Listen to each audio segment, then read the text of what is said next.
Hello, and welcome to Hashtag No Limits. I am your host, Shelly Kino. Hashtag No Limits is about people who have had limits placed upon them by society, but who have busted through those limits. Ophelia says in Hamlet, "We know who we are, but not what we will be."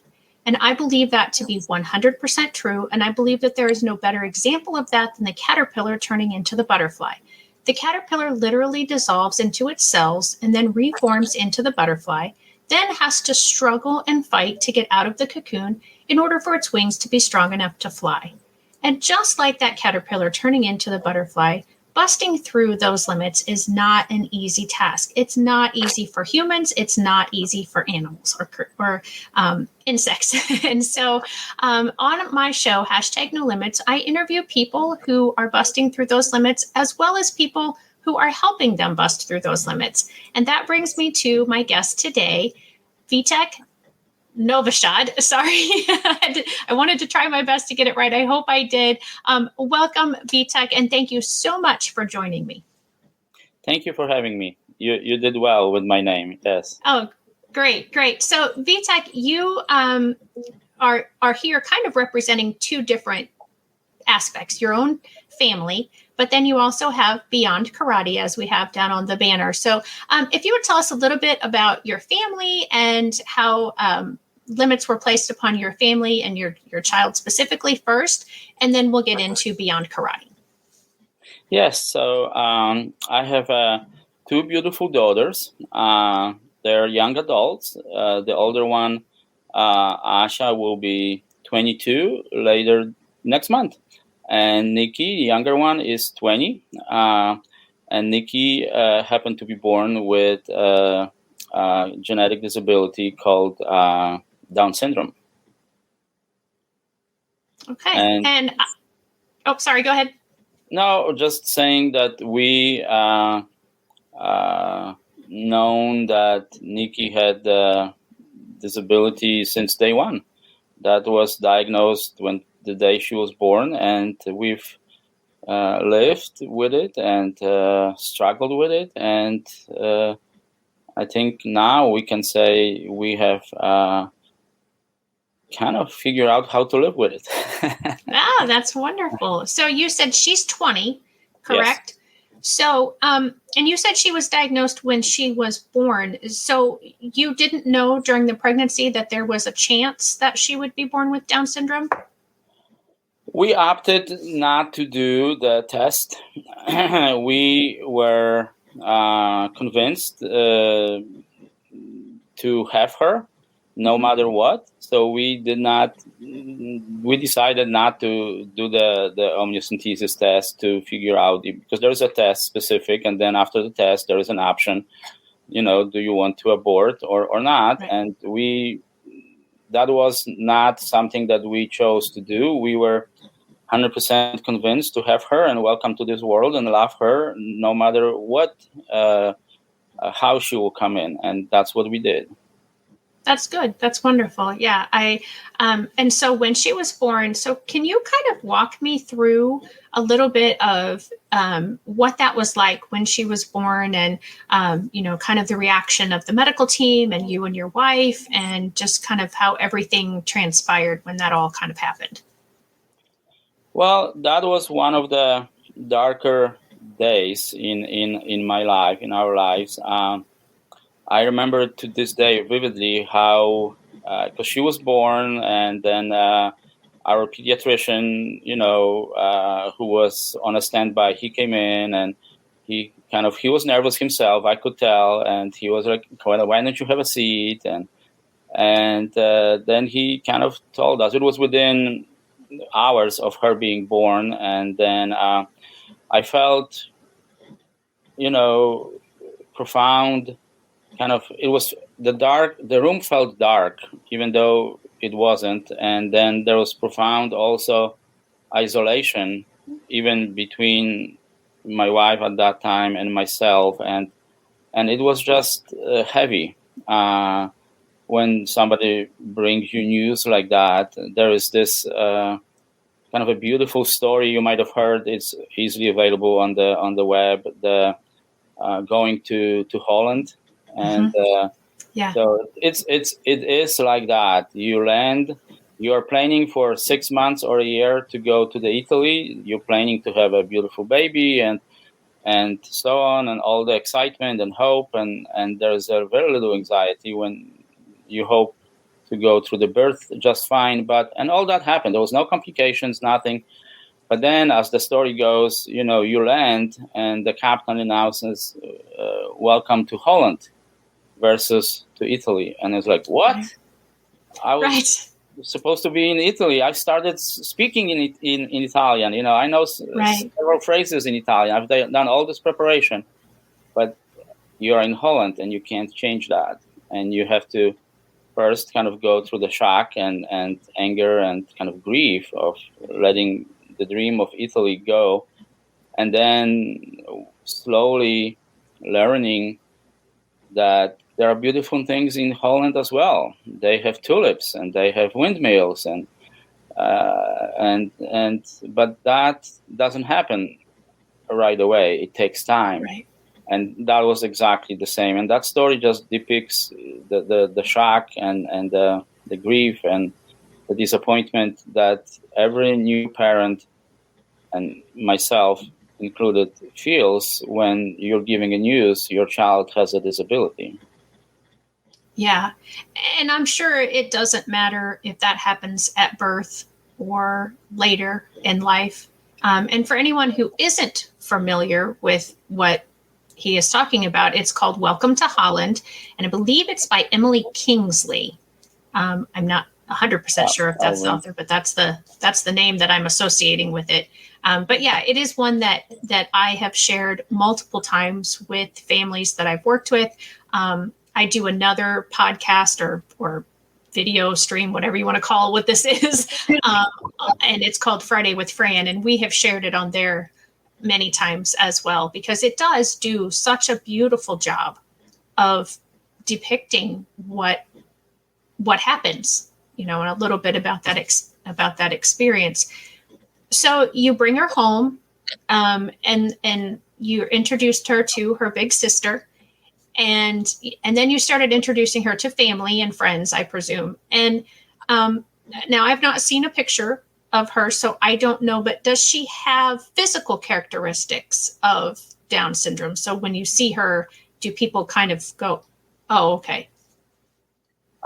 She has a mild characteristics. So some people who don't pay much attention might not notice. And just by the physical characteristics, her physical features are not as strong as some individuals with Down syndrome. Okay. So what was it then when she was born that the doctors thought that she needed to be tested?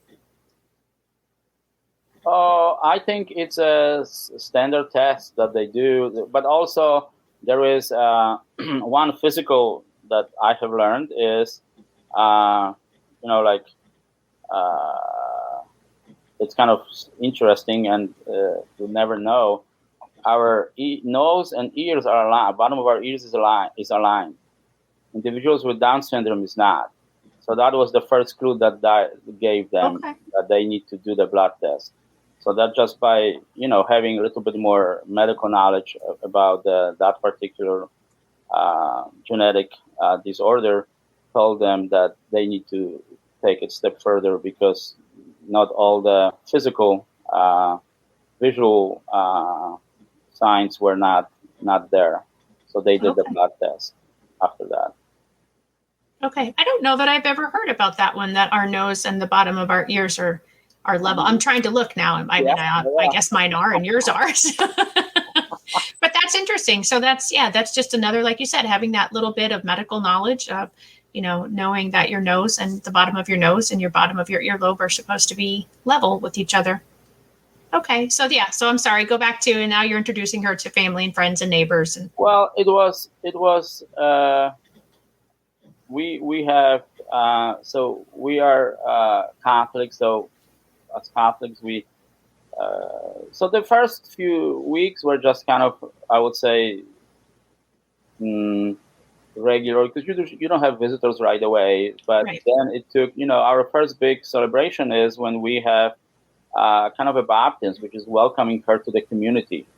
And we were just overwhelmed with the support of our friends. We had so many friends show up and show their support, and even give kind of not only cards, but also give gifts and monetary kind of offerings. And it was just amazing how the community came together to support us, because everybody realized this is a greater challenge than having a newborn is a challenge, and it's a joy as well. It's both sides. But we were our first kind of official welcoming, introducing her to the community, to the wider, beyond just the closest family, friends. Was the support was just overwhelming, and it was people really, our friends and family, came together and offered the support. That's wonderful to hear, especially 20 years ago. I think it's getting a little better now than what it was even 20 years ago, but it sounds like you had a great support system, and that definitely helps that transition of going to Holland instead of Italy. Yes. Make it a little bit easier and more manageable. So were there any things that the doctors told you when they gave you the diagnosis, or in, follow-up visits, that she would not be able to do? Did they prepare you for the worst, or did they give you, hey, we don't know, it could be this, but it could be this? Yeah, we did not have a horrible experience of the medical professionals telling you that your child will never be able to do this or to do that. And it was more of we're going to have to kind of learn. And our pediatrician actually, it just happened. I think that's God's kind of providence over her and us and our family. And our pediatrician was a founder of a Down syndrome clinic at the Major Children's Hospital in Dallas. Oh, wow. So when we brought her to him for her first checkup, and he knew ahead of that, it wasn't him who came to the hospital. He they have an on-call system, so somebody else from the group. So we were really blessed. And when we came, he had the list already ready for us. This is what you have to do. These are the tests. You have to check her heart, check her spine, because those are, so he had a roadmap for us. That's wonderful. To, as far as the medical care and the physical care, to what we need to do. And so the first big thing was to check her heart, because 50% of individuals with Down syndrome have a heart defect, and a lot of them pass away because of that. And so within, again, I also happened to be working at a children's hospital. So within a month, we had an appointment at the cardiologist, and guess what? I showed up a week ahead of the our scheduled appointment. I was so anxious. I was like, I come to the check-in desk back then, and then I said, I have an appointment. It was a Wednesday. I remember it was a Wednesday. I have an appointment for today. And it's like, they check, they look, and it's like, can you have a seat? We need to check on something. And then they come back, sir, we don't have you on the schedule for today. I said, what do you mean? I have it today. It's a Wednesday. Oh. Yes, but it's next Wednesday. I was so anxious and eager to hear if there was a complication with her heart, and right. And luckily there hasn't been. So she is physically healthy. That takes one medication, but didn't have any major complications with her heart or the spine, because that determines also the activities she can participate in or not. And yes. Yeah. Well, that's wonderful. And thank you for sharing that, and for giving a little bit of the sort of scientific or the medical part of it too, is, that it, the rates of heart defects. And so what was her schooling like? Did she need an IEP or any kind of 504 accommodations, or was she doing okay academically? Yes. So that's where kind of the challenges started with. Well, I think the school part has been for a while a big challenge. So we started her. Well, I live in Texas, so we had a program. She was enrolled in a program for kids with disabilities from 0 to 3, the preschool, and then here in Texas, kids with disabilities can be overseen or be enrolled in school programs beginning 3 years of age. And so until 3, she received all the services at home. And then we started her I remember the acronym PPCD, but I don't remember what it stands for exactly. But that was the program when she started at 3 with the school. And so, so and all of that was focused on physical therapy, speech therapy, all kinds of therapies, from 0 to basically 5, occupational therapy. All of that was focused on therapies, and that went fine. But once we started with her,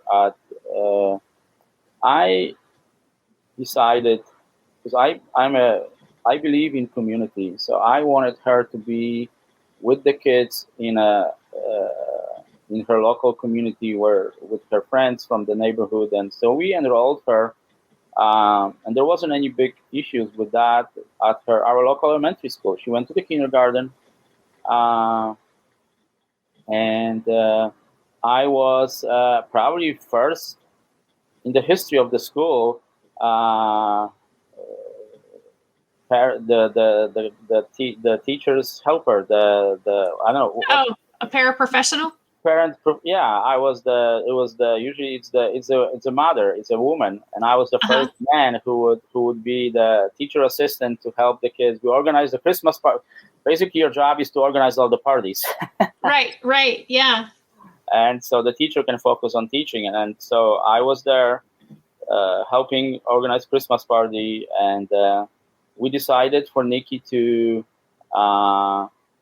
So she did the kindergarten twice, to kind of give her a little bit more strength and set her up for to be successful down the road. And as the and at that age, the school was very welcoming, was very they had she was in the school with the other kids in the classrooms. She was pulled for speech therapy and others, and she loved that. She was you can say it never works well, but she was mobile. She didn't have any physical challenges. She was developing her speech.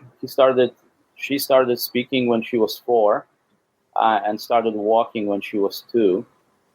So by age 5, 6, she was using words and some sentences, and she did well. We had a great kindergarten teacher and first grade teacher. As she grew, the differences became greater and challenges became greater.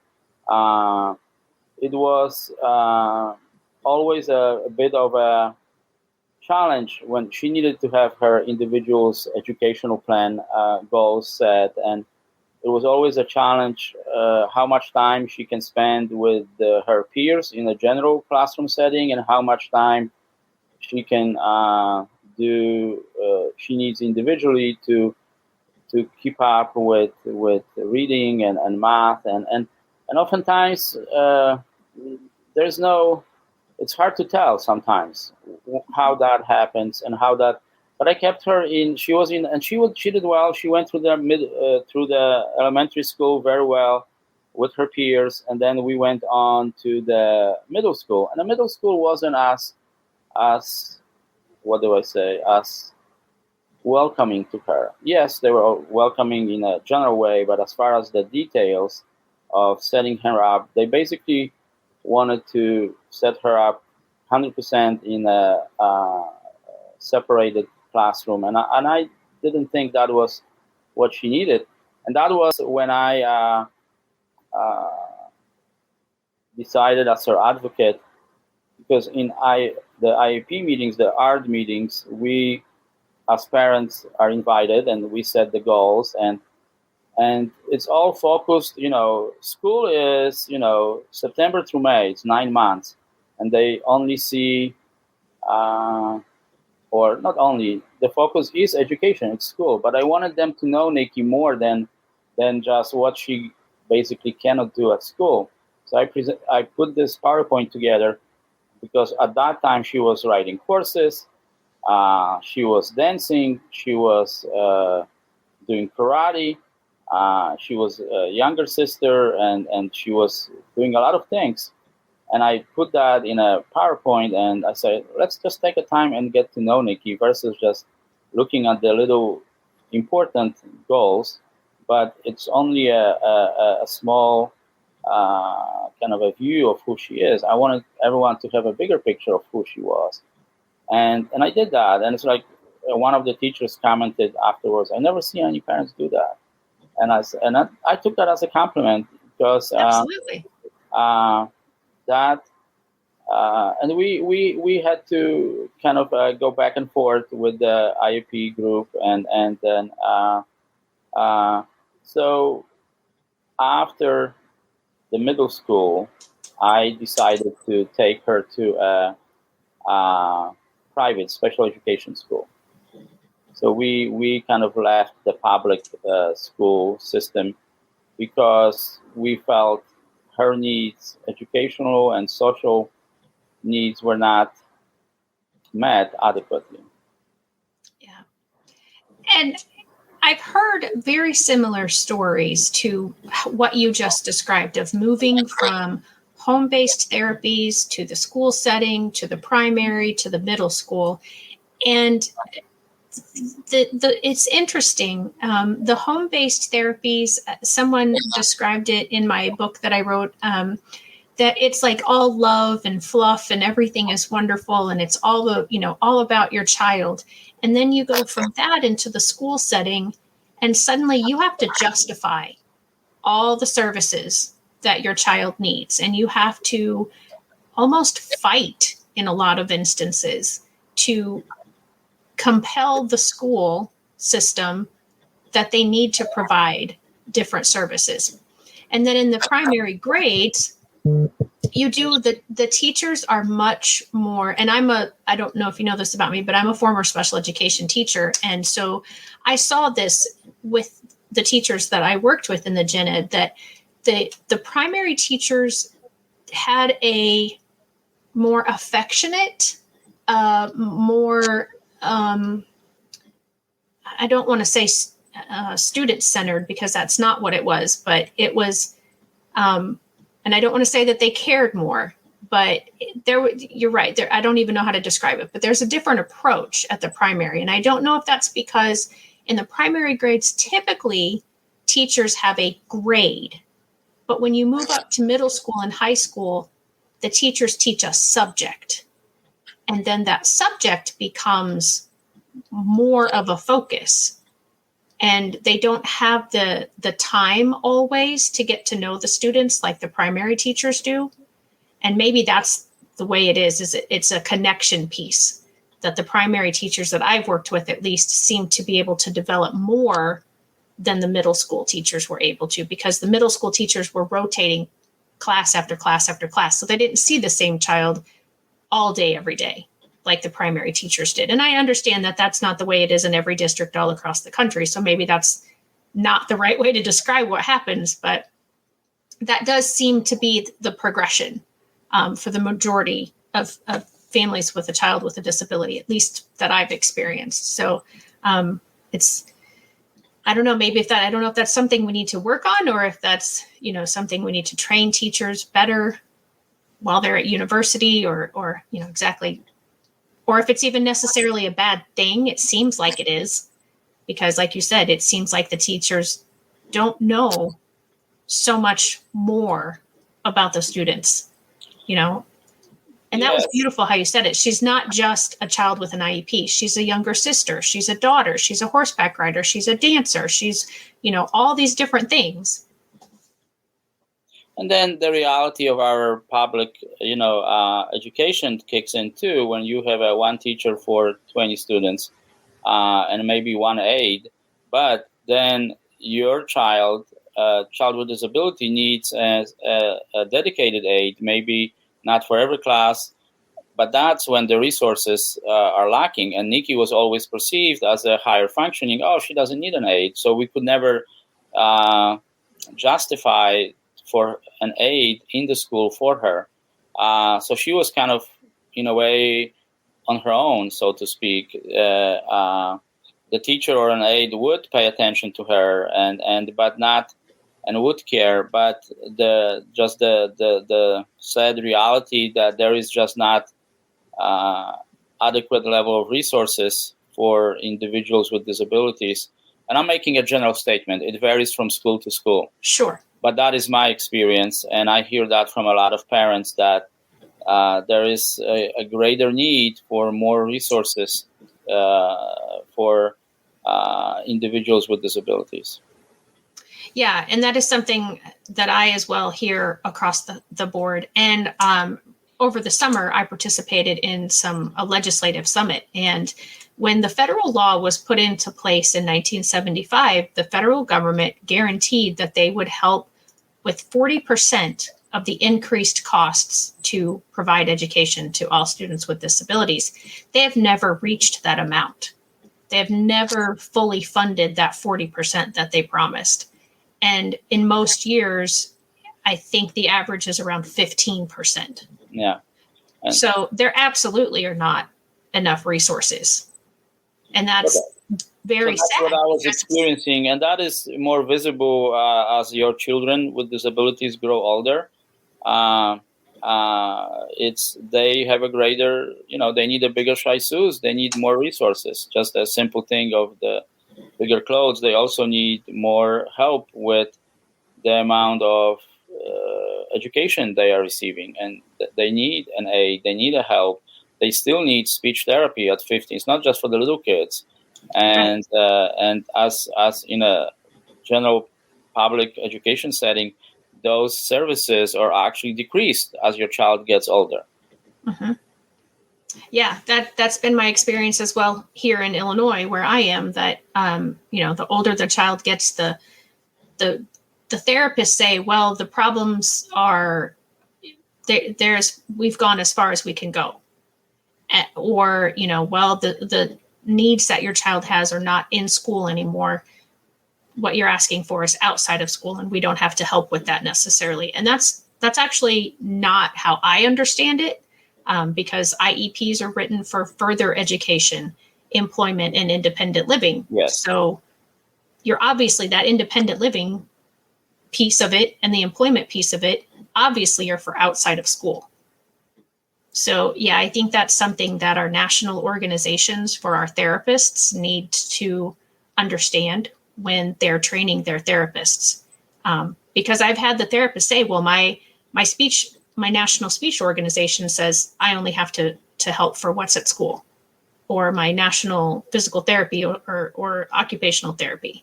So we need to do a better job in our trainings of our teachers and of our therapists of what their real role is with a child with an IEP. And sorry, go ahead. Nope, I was done. No, and that's exactly when your child is heading to when Nikki was heading to high school. The school is supposed to prepare your child for adulthood, and not just in being able to do calculus and reading, but also in functional living. Right. That's why we send kids to school. It's what is the role of the school is to help prepare the child for adult independent living. And I felt like the general public school was not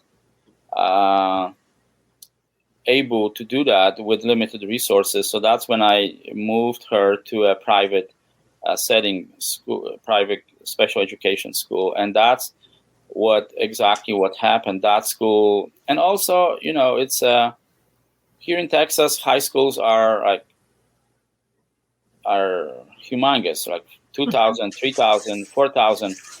There's something's moving behind you. Yeah, my sign is The caterpillar. So it's huge, so I moved her to the special education school. It's a small school comparing to the public high schools of 160 students, but it's also large for the special education standards. And that is the focus of the school, is preparing children, teenagers and young adults, for functioning in a society. They start their volunteer employment in the society. They are out in a community every day. That was the biggest kind of draw, and what that school offers is she's in a community every day, volunteering, working. She used to work in a opera, Dallas Opera Symphony House, just working in the office. Stuffing the envelopes, but learning also the work ethic and the etiquette, what you do and don't do at the workplace. Learning to sign in and sign out, just those functional work skills. And she worked in a huge kind of a donation store where she was sorting things. She loves sorting. She's good at sorting. So she used to do that, but also did math and reading and social studies. And so the school, that school, their focus was, she's still in that school, is focused on preparing them beyond she graduates. And that's the biggest blessing and the gift of that school.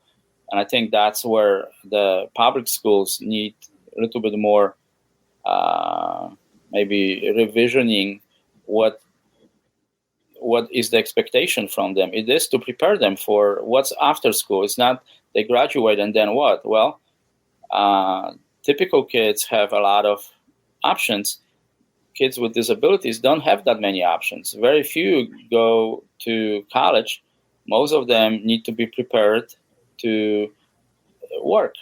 And as you know, unfortunately, I believe it's over 80% of adult individuals with disabilities don't work. And that's so that's the school years. And she's now, like you said, the feeling when they are little, everybody's focused on them. The home therapies, it's all about them. And I have the same feeling now when she's back at that special education school, to where she's not in a back room, kind of separate from her peers. She is the center of attention. She is the main classroom and that's what the school is about. So that's as a parent, wonderful feeling to know your child. Everybody at school, on the staff, the teachers, everybody works for your child to be successful, and everybody's focused on your child. So I am happy that she's back in that kind of environment, and I am grateful. I mean, private schools are not cheap. There's a tuition, but I'm grateful that I can provide that for her, and that's I think she's in a great environment right now. Yeah. And that is wonderful that you were able to provide that. But as you said, not everybody can do that because it is expensive, and we need to be better again, at helping our schools provide what they are supposed to be providing, and not reducing those services. And also, now that she's 20, is she still at the private school? Will they let her attend? She is here, she is in a post, she can be in the educational system till she's 21. Right. And it's they call it a vocational program or transition program, where the entire focus is on kind of a post-school job preparation. Right. They still do academics, but now academics are, as far as the time, are secondary. The primary are the job skills. Yeah. And so when you moved her to the private school, and you mentioned a few of them. What kinds of things do you think that maybe you were told, or it was hinted, or it was insinuated through the public system that she wouldn't be able to do, that once she got the supports that she needed, she has been able to flourish and do the things? See, the major difference was that in the regular kind of a public system, in elementary and more so in a middle school, the entire focus was on what she cannot do. Or she cannot multiply, or she cannot add over 20, or she cannot, she's in the 6th grade, but she reads on the 2nd grade level, and so on. And then just creating the IEP goals that would address those deficiencies. And you might think, well, that's okay, but I don't know if she ever is going to read more than on a 3rd, 4th, maybe 5th grade level. So it's kind of, after a while, it becomes kind of useless to have that IEP. We need to focus more on a functional reading, functional math, functional skills. Again, what it will help her down the road in life, like if she's gonna go grocery shopping, what kind of math skills does she know? She's not gonna be able to calculate in math in her head to subtract, 2150 minus, 1129. I would have a hard time calculating that, but I can. But she will not be able. So what is she going to do? Well, teach her calculator. Mm-hmm. And I was surprised. The school was like, oh, no, we can't teach calculator. We need to keep it. Like, what do you mean? She's not going to be able to. She needs to learn how to use the calculator. Oh, we don't use calculators in school. And that was the problem. So like, I don't care. She needs to learn how to use the calculator. So because that's how she's going to function in a society. My job is to prepare her to function in a society. And I want to partner with school. I understand 1st, 2nd grade, yes, let's 3rd, 4th, but in a middle school, some things have to go, calculator needs to come in. And that was like the battle of the century. So like, I don't understand. Yeah. And I'll be honest, as a teacher, I had that thought myself, no, we want to make them, able to do these things on their own. And I'll date myself a little bit, I was of that, well, you're not always going to have a calculator with you, well, now everybody does have a calculator. Yeah. Some people it's on their wrist even, and so, yeah, I mean, as times and things and technology evolve, we need as teachers to be aware, I'm a master IEP coach, and my mentor really called, and she didn't specifically do it because I was there, but this was something that I spent too much time on as well, was teaching my students about pennies, nickels, dimes, and quarters, what their value are, what they're worth, how much, what they look like, what they're called. And I haven't been in teaching for 5 years, so I'm going to give myself a little bit of grace. But the idea that we hardly ever use coins anymore, I mean, the majority of the population uses a debit card, or, now it's, we'll just transfer money with, some app, Venmo or PayPal or Zelle or whatever, or we shop online. And so it's not so much having to spend time on those pennies, nickels, dimes, and quarters as it is, like you said, figuring out, well, they need to know that they need money in a bank account before they can go buy something at the store. Yes. And but as they grow older, like I would say the middle school, beyond middle school, in my mind, it has to shift to a functional, what they are going to need to be successful in the society, in a community. The same thing with writing, oh, she needs to write a full paragraph. Well, yes, but I also need you to teach her how to text. What do you mean? Well, because that's how she will make friends. If she doesn't know how to text, she's not going to be able to know how to make friends. That is and schools don't think that way, or a lot of teachers don't think that way. My job, again, as a parent, is to make sure she has friends, she's connected, because that's what will That will be a huge part of what will make her happy and not be isolated. And bottom line, she doesn't need to write a paragraph to connect with her friend. She needs to be able to write, to spell correctly, and to type and to write. So I'm not simplifying or diminishing what schools can teach. She still writes paragraphs. She still reads books and needs to write. Those have a place, and she needs to do that. I'm in full support. My mom was a teacher of, it was back in Poland, Polish literature. So I know she needs to write paragraphs and read books. But in addition to, that's what I'm talking to, she needs to have the functional skills of how to function in a society, in a community, because at the end, that's who's going to love her, who's going to support her, who's going to challenge her. And that's where she will be post-school. Right. Yeah, that is so beautifully said and so well spoken of the ideas and the thoughts. And so I want to shift now a little bit. I want to still continue to talk about your daughter, but how everything that you experienced with the public schools helped you decide about Beyond Karate and what Beyond Karate is and what it does and what it focuses on and just what you've got coming up in a few weeks. I know you've got a big event coming up soon. We want to make sure to talk about that. So Beyond Karate, in short, is a martial arts school for individuals with disabilities. And I teach I focus 100% on, and that is the background, as I said, in the big high school, she's in a self-contained, that's the clinical word, self-contained classroom where everybody else has the rest of the school for themselves, and they are in a just the language is just, I don't like the language. How would you want your child to be in a self-contained classroom?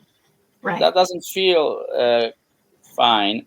So I created a school that is 100% dedicated to the individuals with disabilities. Like the school she's in is 100% dedicated. I will teach. I have some siblings who want to do it alongside, but it's 100%.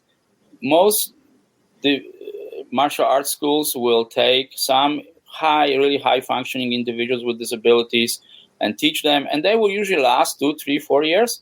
But what happens, they don't know how to promote them. Mm-hmm. They don't have a path for them to graduate the high school and go to college, i.e. to get the black belt. And that's what I have done with Beyond Karate. I have created a path, a curriculum. There's a general curriculum, there's an adapted curriculum for everyone. I believe everyone can learn, but everyone needs certain support and maybe adaptation and or modification to be successful in that journey. And that's what I have done in Beyond Karate. In my sensei, karate instructor is called sensei, I have created, we are part of the larger group, I have took our curriculum for typical individuals and have adapted that for our school. So we have the same belt system. Some students who are able follow the same curriculum that their peers, typical peers. They learn the same moves, the same katas, with one difference, and might take them longer. And that also came from my pediatrician. He said, it is so good that Nikki has an older sister, because she will learn from her a lot, both good and bad. Now I can say it. And that came true when she was like 2 years old, 3 years old maybe. So we had a slide with the, like a lot of families have, in a backyard with a little ladder to climb and then slide down. It wasn't bigger than 5 feet, so it wasn't large. And my older one would just go up on the ladder and slide down, up and down for half an hour. Nikki was sitting in the backyard on the grass observing, and I was just watching this. And that was a great educational lesson for me. Nikki was just observing it, her sister was just up and down, sliding. And then she was done. Once she was done, Nikki got up, walked to the slide, climbed the stairs, took her 3 times longer, sat on the top of that slide for at least 5 minutes, but then she went down and she did it. Wow. And Yeah, that's cool. that's what we do in Beyond Karate. I use the same curriculum that the typical peers have in our system, and I let the student tell me how much they need to observe, how much time they need to climb, how much time they need between promotion from one belt to the other belt, what they need, what kind of support and maybe teaching adaptation they need to be successful to achieve the move.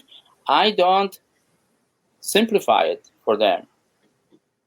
I provide needed educational resources and techniques so they can master the move that they need to master to be promoted to the next level. And I think that's the success of Beyond Karate. We started 8 years ago with 4 students, 1 student being my daughter. And that's another kind of what motivated, that's part of the story, because I love martial arts. I was inspired by Bruce Lee. Giving credit to the greatest as a young teenager, but never had a chance to do that. So I did that as a young adult, and I signed up my older typical daughter for the regular class at the rec center in the neighborhood, and I went with her and I watched the class, and we came back next week and I signed up myself. That's awesome. I was so impressed, and I said, this is it. This is my time. I'm doing it myself, too. So we did that. We both got our black belts. But Nikki came along, too, and she would observe the class, and she would maybe do some moves on the side, imitated the moves, and then my teacher, he was very open and still is, and asked, do you think she would want to join the class? And Nikki was kind of reluctant, but after a few months, I kind of said, why don't we give her a uniform, a gi, and see what will happen? And we did that. We gave her an old used uniform, and that was the game changer. Because she knew when she had a uniform, she belonged to the class. She was part of the class. And then when she had a uniform, she was able to stay in a class for 80% of the time and keep moving the move, and that was the game changer. And that's when a few months after that I started Beyond Karate, and again, and that's when language matters. So that's again going to the IAP goals, focusing on the deficiencies. I would say in the instance of karate that she, quotation mark, she couldn't keep up with her typical peers. And that is true. However, that focuses on her deficiency. What I say, to be successful in karate, Nikki couldn't be in a regular group with her peers. She needed a group. She needed an educational setting with additional resources and more and a different kind of educational strategies to be able to be successful, to do the same moves that her typical peers do. And she did. She and others followed general curriculum all the way from the white to the black belt. That's amazing. That's awesome that you did that. That's what we do in Beyond Karate. We offer that kind of a learning environment. And that's where the students with disabilities in our martial arts school experience their ability. They know that they will be challenged. They know they will, but they also know they will receive enough support and different strategies to make them successful to learn the high kind of techniques and forms in karate. That's awesome. So I'm going to share the screen. I want to share your website and have you talk a little bit about the big event that's coming up. Thank you. Yes, so the big event is coming on October 23rd. And this is a summer camp we did. So this is it. Our inclusive martial arts tournament, and that is the tournament. It's a competitive tournament, but that's where it's not one of the karate strategies is to teach children is not to be better than others, to be I'm the first, you're the second, I'm the third, the kind of typical competitiveness, but to empower them. And also the spirit of karate is to be better today than you were yesterday. And that's what this tournament is about. I invite them to come and to shine, show off their gifts, impress their families, to impress their friends and relatives, but also have the moment and be a part of the group where they belong, and have the moment when they shine, where they show their ability versus being reminded about their disability, which happens a lot in their lives. And that is the goal of this tournament. Last time we did it, we had 72 competitors, 72 students, and those are the smiles when they receive their trophies. And we talked about the hard work, because we have a big trophy for the first place. There is Ruth. She got the big trophy. And then second place, middle trophy, and a third place, little trophy. So we talk about what does it take to receive a big trophy. You have to work hard, focus in the class, also work extra at home. So that really inspires and instills that they can achieve, that they can be successful, versus just being acknowledged and So that's the big celebration we have, and we have a Texas Adaptive Sports and Recreation nonprofit who kind of sponsors that. It's a friend of mine who also runs a school like that in Austin, Texas. Myself, we kind of run this nonprofit to support events like this one, to provide scholarships for if people can't attend or can't pay the class fees. And what's super special about this one, in this 2021, first 4 students from my school are going to receive, or they're having their test on the 15th. And if they pass, which I hope they do, and they will be ready, they'll be promoted to the black belts. Oh, awesome. And black belt level is, there are 3 schools who are participating in the tournament. My school's Beyond Karate, the One World Karate from Austin, and Texas Ishinu Karate Kai in Denton, which is far suburbs in Dallas. So there are three schools that we come together and offer this opportunity to our students. And the 4 students, it's a historic, and that's the part why I'm talking to you, because we wanted to share our story, that this is the time, because these kids, black belt level, it's a master level degree, and those kids, those 4 young adults, and that includes Nikki, my daughter. And then another student, Jordan, who started with her 8 years ago, and 2 other students. So 2 students with Down syndrome and 2 students on the autism spectrum and they've worked really hard, and they mastered the curriculum all the way from the white belt to the black belt. And that is a great celebration for all of us.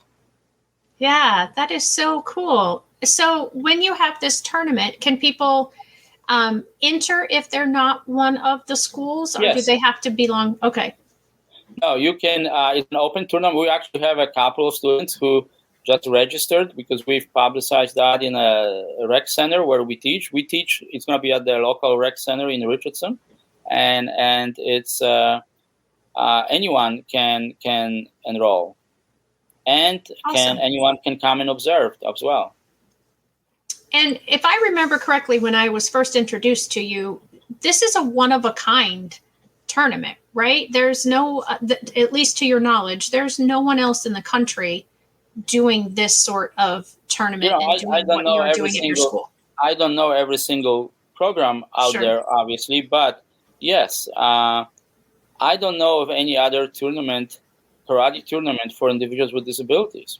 that is competitive. That really they come and they show their forms, their katas, and it's not sparring. We don't do sparring, which is fighting each other. That's the kind of a separate division of karate. They perform their forms, their techniques called katas, and more they focus, more they do it in a crisp kind of a manner, higher scores. That's what they did at the Olympics. That's what this year Olympics, where the karate was first time an Olympic sport, and there were two divisions, kumite, which is sparring. We don't do that.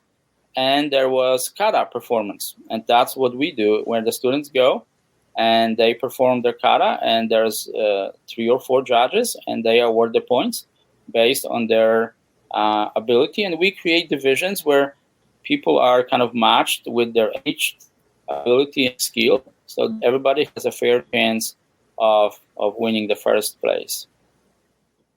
That's fantastic. That is so impressive. And Vitek, I'm so thankful that you came on today and that you shared everything that you have shared with us. We do need to wrap up. Is there anything that you would like to say that you didn't get a chance to, or are there any last motivational words that you would like to say before we wrap up completely? I'm very grateful for this opportunity to share our story. It's like these 4 students who've been working for last 8 years, 3 times a week, coming to the practices. And this is the first time we are kind of sharing our story with the public, because I think these students deserve a little bit more of a spotlight, and their ability needs to be emphasized and brought out more, because people unfortunately do see disability first. And so I hope through this broadcast we can emphasize the ability that individuals with disabilities have as well, and they contribute and they enjoy, and this is the time to do that. So I'm grateful for you, and I thank you for having me today so we can share that story. Absolutely. It was my pleasure. So thank you to anyone who is watching. Make sure that if you watched this live, that you give us a hashtag live. If you're watching it in the replay, that you give us a hashtag replay. If you have any questions for Vitek, make sure to put those in the comments, and I will be sure to get them to him. The website is beyondkarate.com, and I will pop that up really quickly. I think I can get it before our time is up at least. And let everybody know, but you can always go to that website on your own. And I so very much appreciate everyone joining us. Make sure to share this, make sure to like this, make sure to subscribe it. The more of those types of things you do, the more exposure this gets, the more exposure that Beyond Karate gets, and the better off for everybody. So thank you once again, Vitek, for joining me, and thank you to my audience for being with us today as well. Have a great week, everybody. We'll see you next week. Thank you.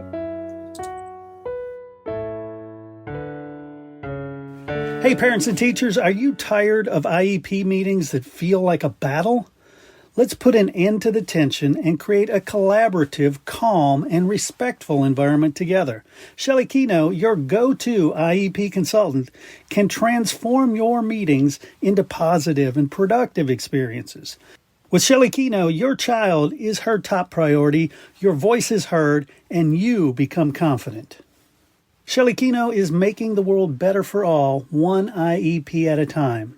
Visit www.shelleykino.com for more information and set up your free 20-minute consultation today.